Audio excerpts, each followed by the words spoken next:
द्वैपायनो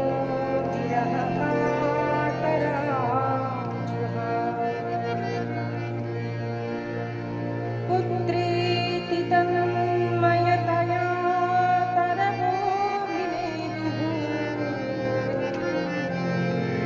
तं सर्वभूतहृदयं मुन्मानतोऽस्मि।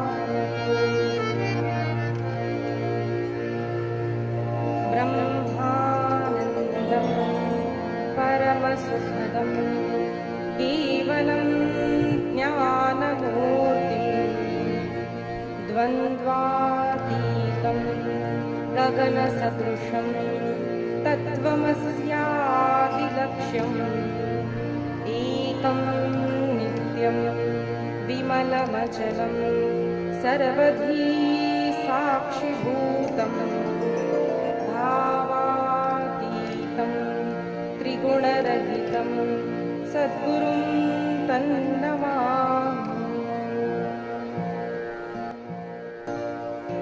योऽन्तः प्रविश्य मम वाचमिमां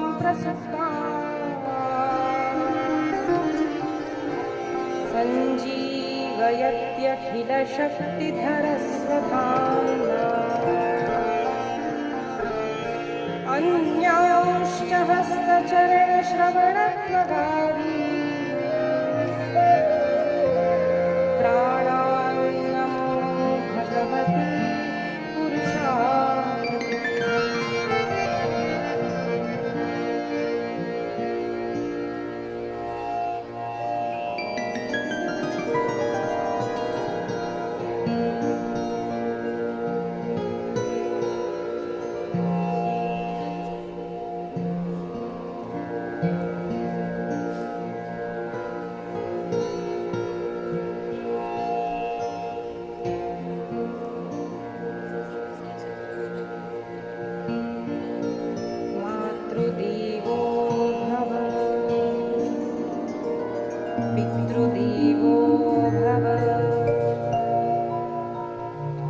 आचार्य देवो भव अतिथि देवो भव परस्पर देवो भव।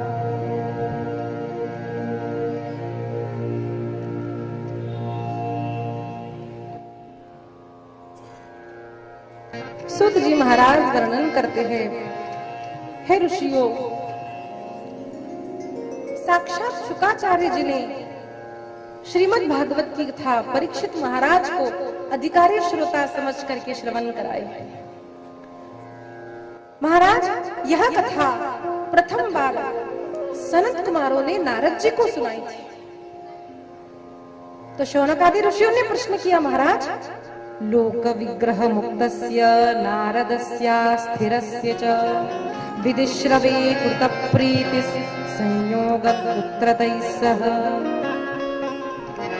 लोक विग्रह मुक्तस्य नारदस्य स्थिरस्य च। इस संसार में कई प्रकार के लोग होते हैं, उसमें एक प्रकार ऐसा होता है सोशल पर्सन,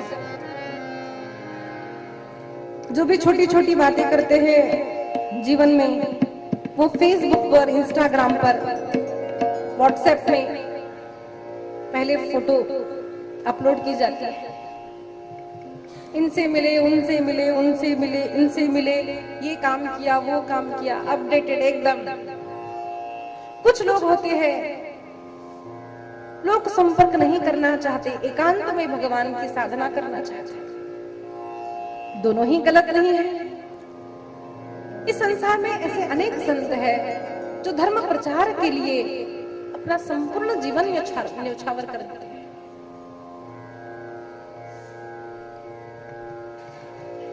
अनेक संत ऐसे हैं, न धन है, न कपड़ा है, न घर है, न आश्रम है, केवल एक लंगोटी और हाथ में माला कमंडलू, बस कृष्ण कृष्ण कृष्ण कृष्ण कृष्ण करते हुए अपना जीवन एकांत में व्यतीत करने वाले। मैंने एक ग्रंथ में पढ़ा था कि विवेकानंद जी के गुरु एक बार गद्दी पर बैठे थे। उस गद्दी के नीचे किसी ने 1 रुपया रख दिया था। वे कभी भी धन का स्पर्श नहीं करते। गद्दी के नीचे रखा हुआ 1 रुपया धन का स्पर्श होते ही वो झट से खड़े हो गए और उसको निकाल दिया। तब उन्हें उस स्थान पे शांति प्राप्त हुई। तो अनेक शास्त्रों में, संतों के चरित्र में ऐसा वर्णन आता है कि धन हम छूते नहीं, हम तो आश्रम बनाते नहीं, हम तो पेपर में अपना फोटो डालते नहीं। तो कुछ संत ऐसे हैं अपने धर्म कार्य के लिए आश्रम बनाते हैं, वेद पाठशाला बनाते हैं, गौशाला बनाते हैं। अब इसमें से अच्छा कौन है? महाभारत का एक प्रसंग आता है। भगवान कृष्ण कहते हैं, कौरवों की सेना और पांडवों की सेना। पांडवों की सेना में कम लोग थे और हजारों की संख्या में कौरवों की सेना थी, लेकिन पांडव विजयी हुए। क्यों? क्योंकि सभी लोगों का एक ही उद्देश्य था, धर्म की विजय। और कौरवों की पार्टी देखिए जरा। भीष्माचार्य कहते हैं, देखो मैं तो इन पांडवों को नहीं मारूंगा। कर्ण की अपने प्रिंसिपल्स हैं, अश्वत्थामा की अपनी बातें हैं, सबकी अपनी अपनी अपनी रूल्स, अपने अपने मन की बातें। अनेक लोग होने पर भी एकत्रित नहीं है, एक उद्देश्य नहीं है। और कम लोग होने पर भी एकजुट, एक उद्देश्य से लड़ने वाले पांडव ही जीते हैं। तो यहाँ पर बात आती है उद्देश्य की। हम आश्रम बनाते हैं अथवा नहीं बनाते हैं, हम धन लेते हैं अथवा नहीं लेते हैं, इसका ज्यादा महत्व नहीं है। महत्व इसका है कि हमारे जीवन का उद्देश्य क्या है। पैसा लेते हैं तो उसका उद्देश्य क्या है, धन नहीं लेते तो उसका उद्देश्य क्या है। भाई हम तो धन को नहीं छूते, अगर यह अहंकार पनप रहा है ना तो वो आपको भगवान से दूर कर देगा। और कोई संत समझता है धनात् धर्मः, धन के बिना काम नहीं होता, धर्म कार्य करना है जहां जहां से आए, धन लो धर्म कार्य करो, लोगों को धर्म कार्य में जुटाओ और अनेक लोगों को एकत्रित करके धर्म कार्य करो। उद्देश्य पवित्र है तो धन लेना भी अच्छा है, और उद्देश्य पवित्र है तो धन न लेना भी अच्छा है। उद्देश्य अपवित्र है, अहंकार है, तो धन ना भी लिया तो भी वो पतन कारक है। इसीलिए मुख्य बात है उद्देश्य क्या है, किस उद्देश्य से आप कथा करते हो, किस उद्देश्य से दान देते हो, किस उद्देश्य से ध्यान करते हो, किस उद्देश्य से योग करते हो। कथा की लेकिन अहंकार, भाई हम तो पंडित हैं, हम अपनी पंडिताई बताना चाहते हैं, हम अपना शास्त्र ज्ञान बताना चाहते हैं, और एक उद्देश्य है हम भगवान की सेवा करना चाहते हैं, हम भागवत की सेवा करना चाहते हैं, हम भागवत खुद पीना चाहते हैं, हम भागवत रस सबको पान करना चाहते हैं। तो वही कथा दो वक्ताओं को भाव भिन्न होने के कारण अलग अलग प्रकार का पुण्य प्रदान करती है। इसलिए उद्देश्य पवित्र होना चाहिए। सूत जी महाराज वर्णन करते हैं कि अस्थिर है। नारद जी महाराज कैसे संत है, एक जगह नहीं रहते, अनेक लोगों को एकत्रित किया, बैठ गए, ऐसे नहीं है। कभी यहाँ है, कभी व्यास जी के पास है, कभी वैकुंठ में है, कभी साकेत में है, कभी पृथ्वी में है। अखंड भ्रमण करने वाले नारद जी स्थिर होकर के कथा कैसे श्रवण की, और इनका और सनत कुमारों का समागम कैसे हुआ, तो सूत जी महाराज वर्णन करते हैं। एकदा हि विशालायाम, विशाला क्षेत्र यानी बद्रीनाथ में एक बार सत्संगार्थम समायाता ददृशुस्तत्र नारद। सत्संग करने के कारण आए हुए सनत कुमारों ने देखा कि नारद जी महाराज सामने से आ रहे हैं और अत्यंत चिंतातुर है। भगवत भक्त कभी चिंतातुर नहीं होता। महान भक्त भगवान का अखंड चिंतन करने वाले, भगवान का दर्शन करने वाले नारद जी महाराज, गोपाल कृष्ण भगवान,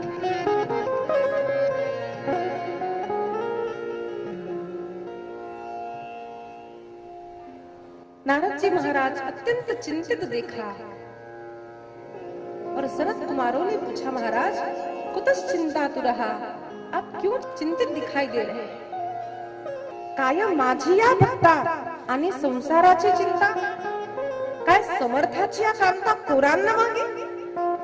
अरे समर्थाची कांता है, जो परमात्मा सब कुछ दे सकता है, सर्वशक्तिमान है, परम कृपालु दयालु है, ऐसे भगवान का भक्त चिंतातुर हो? आश्चर्य हुआ, पूछा तो नारद जी ने बताया, संतों की चिंता भी विलक्षण होती है। चिंता करितो विश्वाची, समर्थ रामदास जी ने कहा। हमारी चिंता कैसी होती है? अब कल का ये रंग रखा है भागवत में और मेरे पास तो साड़ी ही नहीं है, कौन सी पहनो? सब पहन के आएंगे, मैं नहीं पहनूंगी तो कैसे दिखूंगी? नहीं, आपको नहीं लगता होगा, लेकिन कुछ माता ऐसी।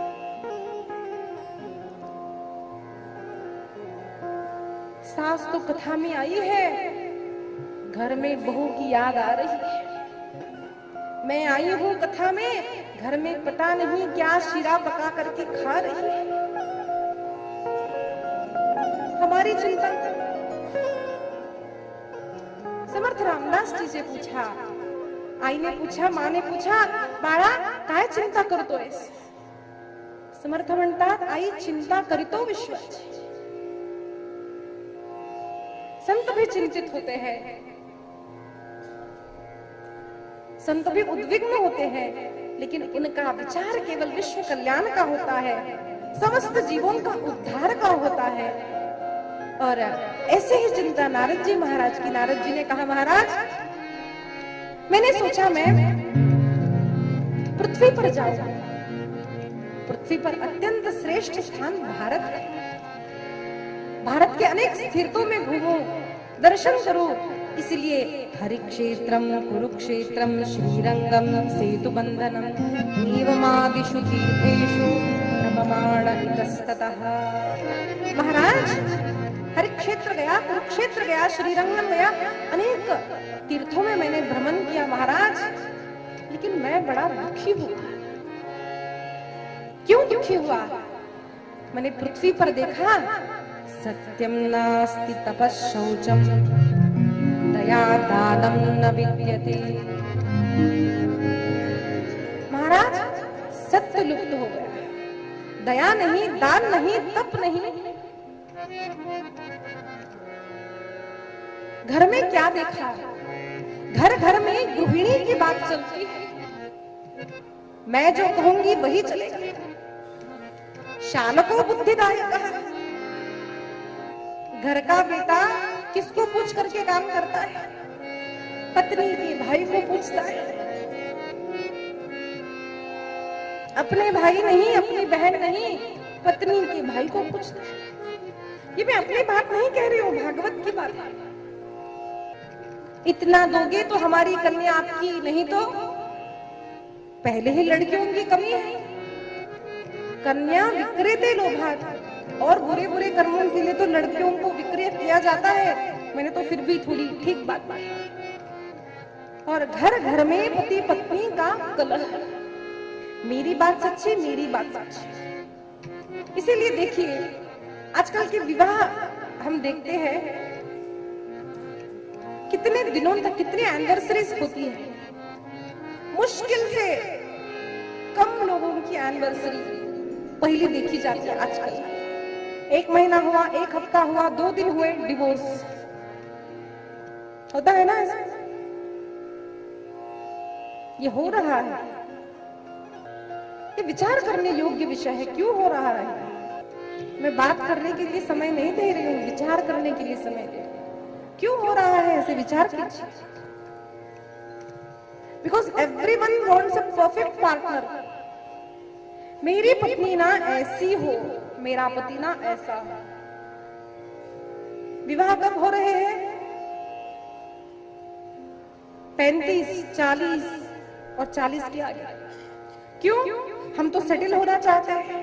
पहले फ्लैट खरीदेंगे, कुछ बैंक बैलेंस होगा, तब हमारी पत्नी आएंगी, तब हम ब्याह करेंगे, तब हमारा पति होगा। अब वो हमारी ऐसी इच्छा करेगा, ऐसी इच्छा पूर्ति करेगा, हम वहां घूमने जाएंगे। अगर ये सारी इच्छाएं पूरी नहीं की तो डिवोर्स। पहले विवाह 2 परिवारों में होता था, आज विवाह 2 व्यक्तियों में भी नहीं हो रहा, 2 व्यक्तियों के विचारों में हो रहा है। और एक बात देखिए, 2 व्यक्तियों के समान विचार कभी नहीं हो सकते। There were adjustments। लेकिन मैंने शास्त्रों में ये देखा कि पुराण काल में कैसे माताएं थी, कैसे पति थे, कैसे पति थे। अपने माता पिता को देखा, अपना चाची चाची को देखा, अनेक पूर्व लोगों को देख करके समझ में आता है why could they live together for so long time? 25th anniversary क्यों होती है? दोनों परफेक्ट नहीं थे, उनके भी बीच में मतभेद, उनके भी बीच में झगड़े, लेकिन एडजस्टमेंट नाम की कोई चीज होती थी। ये बात मन में दृढ़ थी कि कोई परफेक्ट नहीं होता। मेरे जो लूप होल्स है उसका पूरा करने वाला मेरा पति है, और मुझ में जो कमियां हैं उसको पूर्ण करने वाली मेरी पत्नी है। ये भाव जिसको होता है ना, उसी का दाम्पत्य जीवन सुखी होता है। और जिसको लगता है मैं भी परफेक्ट, वो भी परफेक्ट, तो दोनों जुड़ेंगे नहीं, ऐसे लड़ेंगे। दंपति घर घर में झगड़ा, सत्य नहीं, दान नहीं, तप नहीं, मंदा सुमंद मतयो मंद भाग्या होता है। कलयुग का मानव मंद बुद्धि वाला है कहा। अब ये अगर मैं पढ़े लिखे बच्चों के सामने कहूं तो पक्का कहेगा दीदी आपकी कुछ सटक गई है क्या? पक्का कहेगा। हवाई जहाज में घूमते हैं। आज हम रसातल में यानी ओशियन में ना, समुद्र में नीचे जाते हैं। तैरना जान गया, आकाश में बिना पंखों के उड़ना जान गया। और इतने होशियार व्यक्ति को 21st सेंचुरी के लोगों को आप मंदभाग्य मंद बुद्धि कह रहे हैं। शास्त्रों ने कहा है, मैंने नहीं, और ये सत्य बात है। हम धन कमाने में होशियार हैं, हम सुख भोगने में होशियार हैं, लेकिन हम अपने जीवन के उद्धार करने में हम जीरो हैं। We have time to party। शनिवार इतवार आया तो हम पार्टी करने के लिए पूरी रात हमारे पास पड़ी है। कल कुछ खाया, आज कुछ खाया, कल कुछ खाएंगे, आज कुछ खाएंगे, इसके लिए हमारे पास समय है। लेकिन हम देख रहे हैं, even the youth, the learn man, the knowledgeable person of this society, बड़े लिखे लोग ये देख रहे हैं कि गर्भस्थ शिशु की मृत्यु हो रही है, जन्म होने के बाद शिशु की मृत्यु हो रही है, युवा मर रहा है, परिवार के परिवार कोरोना में चले गए। हमने देखा, तभी असावधान है। अपने उद्धार के लिए जब तक जीव अपनी बुद्धि का उपयोग नहीं करता, तब तक उसको मंदभाग्य ही कहा गया है।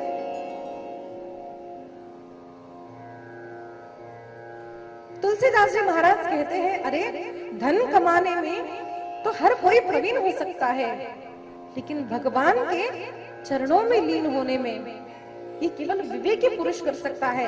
There is difference between knowledge and wisdom. Knowledge यानी ज्ञान है, विजडम यानी the knowledge and practice is wisdom. हम जानते हैं ये काफी नहीं है। हम जो जानते हैं कि हम उसका आचरण करते हैं। कौन जानता नहीं है कि सत्य बोलना चाहिए?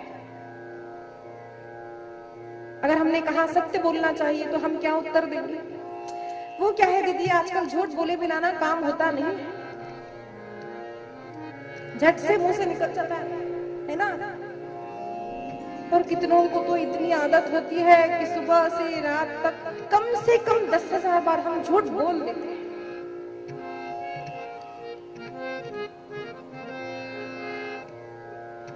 ये सब परिस्थिति जब नारद जी महाराज ने देखी, अत्यंत दुखी हुए और कहा, महाराज अत्यंत दुखी होकर के मैंने सोचा साक्षात वृंदावन धाम भगवान कृष्ण का स्थान है, वहां पर मैं जाऊंगा। और वहां पर गया और एक अत्यंत विचित्र दृश्य मैंने देखा। एक तरुणी बैठी है, उसके दोनों पुत्र अत्यंत वृद्ध होकर के अचेत पड़े हैं। उसकी कुछ स्त्रियां सेवाएं कर रही है। दृश्य देखा, मैं आगे जा रहा था और उस स्त्री ने मुझे रोक लिया। भो भो साधो क्षणं तिष्ठ मच्चिंताप विनाशः। दर्शनम तव लोकस्य, महाराज आपके दर्शन से सर्वथा गहरम पर, पापों का नाश आपके दर्शन से होता है। हे साधो, आप क्षण भर रुकिए तो सही। साधु तो चलता भला, एक जगह रुकते नहीं। देखा, ठीक है इस संसार में कहां दुख नहीं है। देखा कुछ स्त्रियां वहां पर बैठी चलने लगी, लेकिन जब उन्होंने रोका तो रुक गए और पूछा, हे देवी आप चिंतित क्यों है, क्या बात है? तो उन्होंने कहा कि महाराज मैं भक्ति हूँ। अहम भक्तिरित्याता इमौ मे तनयो मतो ज्ञान वैराग्य नामानो कालयोगेन जर्जरो। महाराज मैं भक्ति हूँ और ये जो दोनों है ये पुरुष मेरे पुत्र है। एक तरुणी स्त्री के दो वृद्ध पुत्र है। अर्थ जानिए क्या है इसका अर्थ? कहा महाराज एक का नाम ज्ञान है, एक का नाम वैराग्य है। महाराज दोनों अचेत पड़े हैं और मैं अत्यंत दुखी हूँ, मेरे दुख का नाश कीजिए। महाराज मैं उत्पन्ना द्रविड़े साहम वृद्धिं कर्णाटके गता क्वचिन क्वचिन महाराष्ट्रे गुर्जरे जीर्णतांगता। महाराज द्रविड़ देश में मैं उत्पन्न हुई, कर्नाटक में कुछ काल रही, थोड़ी वृद्धि महाराष्ट्र में हुई, लेकिन गुजरात में तो मैं जीर्ण हो गई। इसका दो अर्थ बताते हैं। एक अर्थ ऐसा है कि द्रविड़ देश में यानी तमिलनाडु ये जो क्षेत्र है वहां पर मैं प्रकट हुई। अनेक संत जो आचार्य है द्रविड़ प्रांत के हैं, उन्होंने भक्ति को प्रकट किया है, भक्ति मार्ग को उन्होंने बताया कलयुग में, इसीलिए वहां पर भक्ति महारानी प्रकट हुई। और हमने देखा कर्नाटक में भी भक्त है, लेकिन अधिक भक्ति अनेक संत महाराष्ट्र में हुए। इसीलिए एक अर्थ ऐसा है कि महाराष्ट्र में मैं कर्नाटक से ज्यादा बड़ी, लेकिन गुजरात में मैं जीर्ण हुई। क्यों? गुजरात की एक काल की स्थिति ऐसी थी नरसिंह मेहता से पहले कि वहां पर कोई माला नहीं पहनता था, कोई जप नहीं करता था, कोई दान तप आदि नहीं करता था। भक्तमान में इसका विस्तार से वर्णन आता है कि नरसिंह मेहता से पहले गुजरात में भक्ति की स्थिति क्या थी। दूसरा भाव ये बताता है कि सत्य युग में तो मैं प्रकट हुई, द्वापर में, त्रेता में थोड़ी बड़ी, द्वापर में अधिक बड़ी कृष्ण लीला के कारण, लेकिन कलयुग में जीर्ण हो गई। महाराज मेरा उद्धार करो। इसका भाव क्या है? भक्ति महारानी कहती है ज्ञान और वैराग्य वृद्ध है मेरे दो पुत्र। भागवत समाधि भाषा है। ग्रंथ पढ़ने से तात्पर्य समझ नहीं आता, संतों की सेवा करने से, भगवान का नाम स्मरण करने से, भगवान की सद्गुरु की कृपा से इसका तात्पर्यार्थ समझ में आता है। एक तरुणी के दो वृद्ध पुत्र कैसे हो सकते हैं? यहाँ पर भक्ति कहती है हे भगवान, कलयुग में तो अनेक लोग, कुछ लोग भक्ति करने वाले दिखते हैं, लेकिन कलयुग में ज्ञान और वैराग्य के लिए स्थान नहीं है, इसीलिए दोनों ही वृद्ध हो गए। और भक्ति ज्ञान और वैराग्य के बिना परिपूर्ण नहीं होती। ज्ञानी है अनेक भक्त, वैराग्य है लेकिन भक्ति नहीं, तो भी अपूर्ण है। भक्त है लेकिन ज्ञान नहीं, वैराग्य नहीं, तो भी अपूर्ण है। अरे परम कोटि का वैराग्य है, केवल लंगोटी धारण करके रहते हैं, लेकिन लेश मात्र की भक्ति नहीं, तब भी अपूर्ण है। भक्ति ज्ञान वैराग्य समायुक्त जो भक्ति है ना, वही भगवान की सच्ची भक्ति है। हम भी भक्ति करते हैं, जाते हैं पंढरपुर, जाते हैं मंदिर में दर्शन के लिए, भगवान का विठोबा का दर्शन होगा और सभी खड़े हैं। एकदम से पीछे से एक व्यक्ति आया, आगे जाने का प्रयास करने लगा। हम कहने लगे अरे पीछे हट, पहले मैं खड़ा था। गाथा पढ़ते हैं, ज्ञानेश्वरी पढ़ते हैं, संतों का वाङ्मय पढ़ते हैं, भागवत सुनते हैं, सब सुनते हैं, पहाटे जल्दी उठकर आरती करते हैं, पूजा करते हैं, भक्ति करते हैं, लेकिन ज्ञान नहीं है। हमें लगता है मैं अलग हूं, ये अलग है, ये पहले चला जाएगा।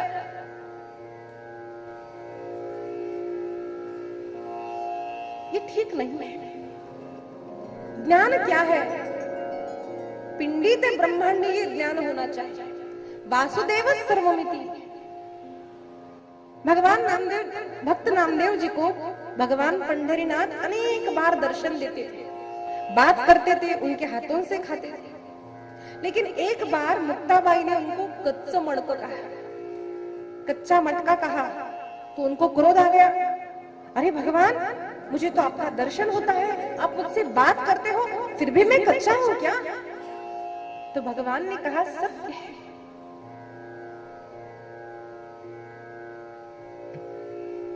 क्योंकि नामदेव महाराज को केवल उस विठु राया के स्वरूप में ही पांडुरंग दिखते थे, अन्यत्र नहीं दिखते थे।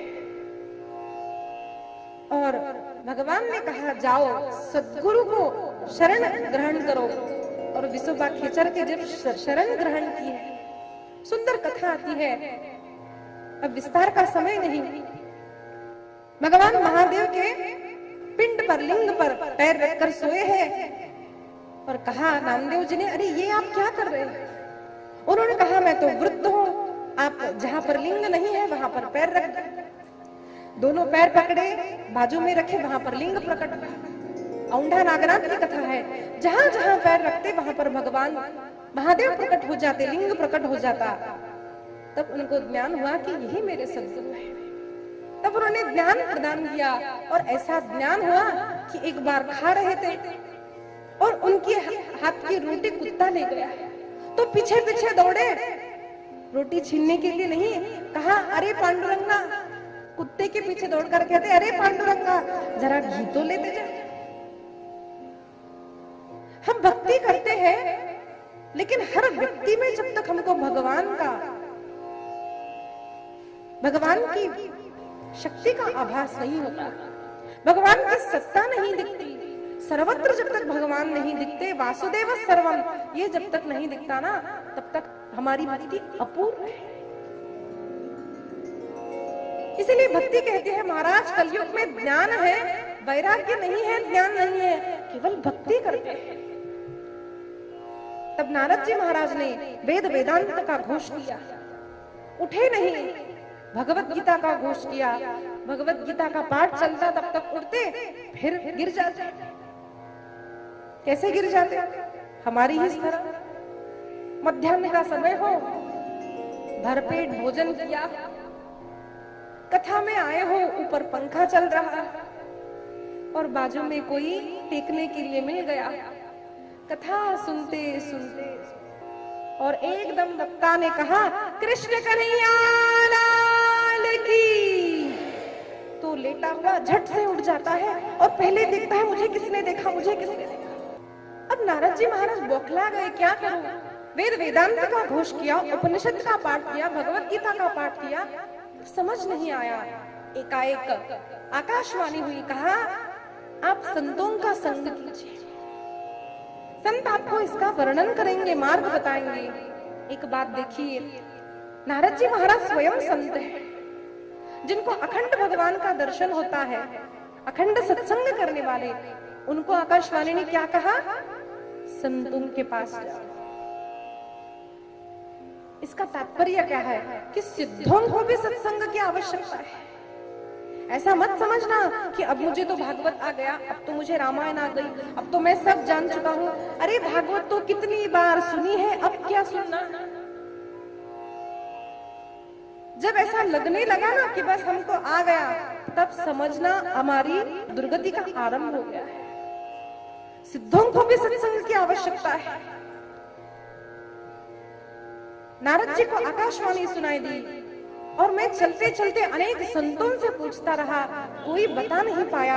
अरे वेद वेदांत से अगर ये नहीं हो पाया तो और अन्य क्या मार्ग हो सकता है?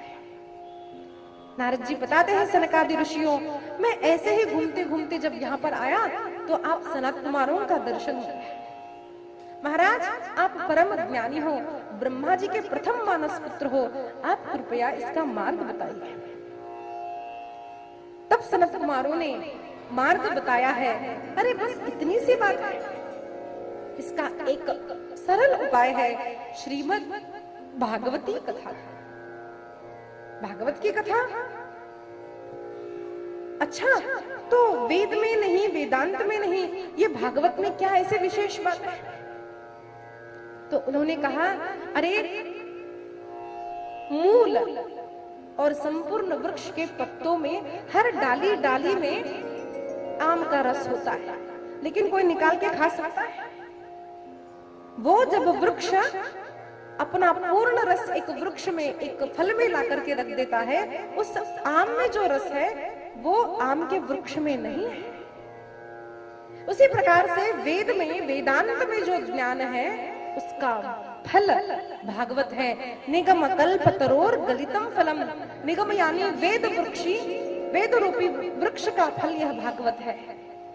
वृक्ष में जो फल रस नहीं है वो इस श्रीमद् भागवत में है। अतः नारद जी इसकी कथा श्रवण कराइए। तो नारद जी ने कहा, महाराज अगर उपाय भी आपने बताया है तो कथा भी आप ही कीजिए। सनकादियों ने संतुष्टि से होकर दिया और कहा, ठीक है कथा करते हैं। तो अब स्थान का विषय आया, तो सनकादि ऋषियों ने कहा कि शुकताल में कथा करते हैं। हरिद्वार क्षेत्र में आनंदवन नामक तट है, वहां पर कथा करते हैं। तो नारद जी ने कहा, महाराज पेशेंट तो वृंदावन में है और ऑपरेशन हरिद्वार में कैसे हो सकता है ना, बात ऐसे हो गई। तो उन्होंने कहा, अरे जो भी इच्छा व्यक्ति की हो, जहां पर भी आप कथा सुनो, वहां बैठ करके केवल ध्यान करो कि हे भागवत भगवान, हमारी यह इच्छा है। तो वो भागवत भगवान सच्चिदानंद स्वरूप है, सर्वत्र सदैव विराजमान है, वो आपकी इच्छा पूर्ण करते हैं। इसीलिए सुंदर ऐसा आयोजन हरिद्वार क्षेत्र में हुआ है और अनेक संतों को पत्र द्वारा बताया गया। अनेक संत दौड़ते दौड़ते आए हैं। कैसे आए हैं? धावंतः, हमारे जैसे नहीं कि ठीक है 3 बजे कथा होने वाली है, आरती होगी, आरती के पश्चात फिर हम जाएंगे धीरे धीरे, ऐसे नहीं। ट्रेन अगर प्रातः में 3 बजे की हो ना, तो हम लोग 2 बजे जाकर बैठते हैं, है ना। लेकिन यहाँ पर लंपट कहा, क्यों? अतिशय तीव्र कामना हो एक स्त्री के प्रति तो उस व्यक्ति को लंपट कहा जाता है।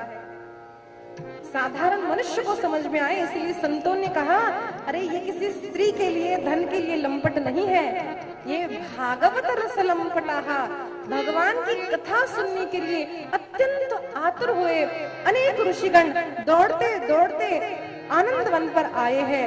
भृगुर वशिष्ठश्च च्यवनश्च गौतमो मेधातिथिर्देवलो देवरातो रामस्तथा गाधिसुतश्च शाकलो मृकुण्डपुत्रा द्विजपपिप्पलादाः। भृगु, वशिष्ठ, च्यवन आदि अनेक ऋषि आए हैं, दौड़ते दौड़ते आए हैं। और वहां पर केवल ऋषि नहीं, वेद, वेदांत, अनेक नदियां, अनेक तीर्थ, अनेक संत, अनेक देवता विविध रूप धारण करके आए हैं। वेदांतानि च वेदाश्च मंत्रास्तंत्राः समूर्तयः 10 सप्त पुराणानि 6 शास्त्राणि तथा ययुः। अनेक संत, वेद, वेदांत, उपनिषद सभी अनेक स्वरूप धारण करके वहां पर आए हैं। और सनत कुमार ने कथा आरंभ की है। जय शब्दो नमः शब्दः शंख शब्दस्तथैव च कृष्ण कन्हैया की सुंदर जय घोष व श्रीमद् भागवत कथा का प्रारंभ हुआ। और कथा जैसे ही पूर्ण होते आई, तब मध्य में नारद जी ने देखा कि एक स्त्री 2 नवयुवकों के साथ वहां पर प्रकट हुई है। और ऐसे ही नहीं, नाचते नाचते आई है, गाते गाते आई है। श्री कृष्ण गोविंद हरे मुरारी, हे नाथ नारायण वासुदेव।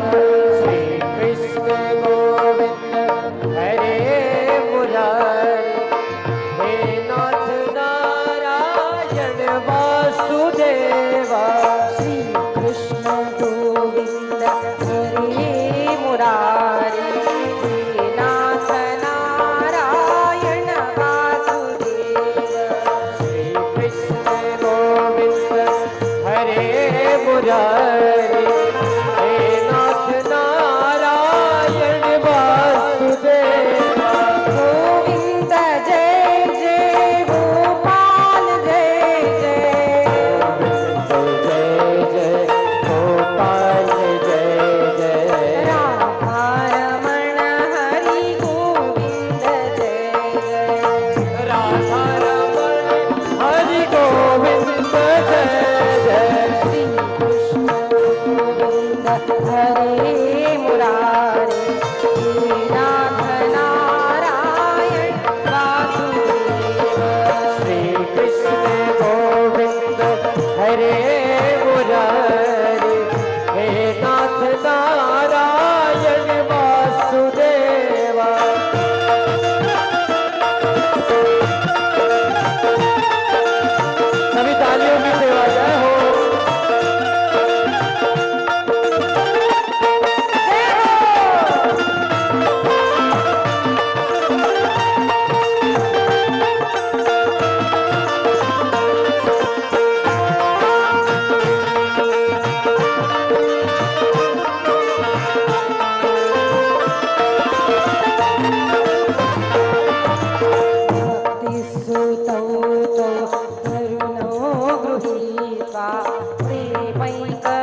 मुरारी